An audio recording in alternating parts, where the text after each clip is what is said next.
Hi, this is Steve Spanoudis coming to you from Coral Springs, Florida. Thank you to Kai Coggin for maintaining this space. Hello to my fellow Wednesday Night Poetry contributors. I'm looking forward to hearing all of your pieces. My contribution for tonight is from a book titled Ethos, not a poetry book. This is rather a violent story. It's a story of revolution. And this is from a part in the book where there's debate. Words are being thrown back and forth over what should the memorial be for one of the leaders of the revolution, a woman named Cleo. The primary voice is an artist married to a poet, but the artist's name is Constantine Nicolaides.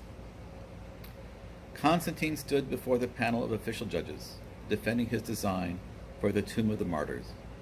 Tell us, Nicolaides, why you have chosen this pose. It is neither heroic, nor does it echo any classical form we're familiar with. We do not understand it. It is like none of the other entries. Besides the names inscribed in the pediment, nothing about this says memorial to us. In fact, to my mind, it will clash with every symbol, every aspect of the Tomb of the Unknowns.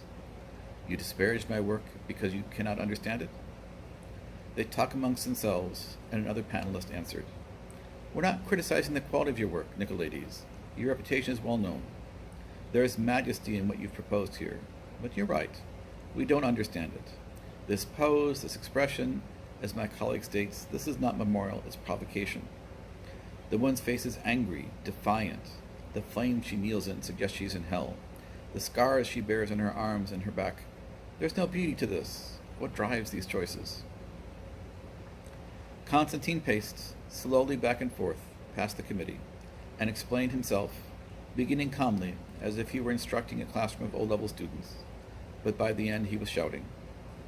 The goal of any piece of art is to convey a message, for all art is a symbol and made up of symbols, and these are our tools of communication. Purpose defines message. What is our purpose here? What is this concept based upon? You have answered your own questions without realizing it. The purpose, ladies and gentlemen, of the jury is to fix a symbol in our minds and in our hearts in a way that it can never be ignored, can never be forgotten. That was Cleo's intent, and this design echoes that intent with a purity that even my best works of the past cannot match.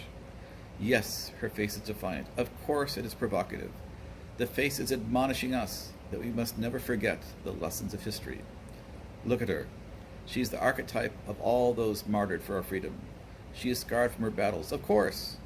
She has been beaten down to her knees. The flames of agony rise around her. And yet, she will never surrender. She holds the arc of justice as both a shield to ward off her oppressors and a challenge to future generations. He swung around and pointed at each of them in turn. You must never forget. And you must never forget. And you must never forget. That is what her letters say. That is what the songs say. That is what this piece says. It is a warning, a dark warning, to all of us, to never let the wolves or anyone like them ever take control of this country again. He stopped, calmed himself down, and continued in his teaching voice.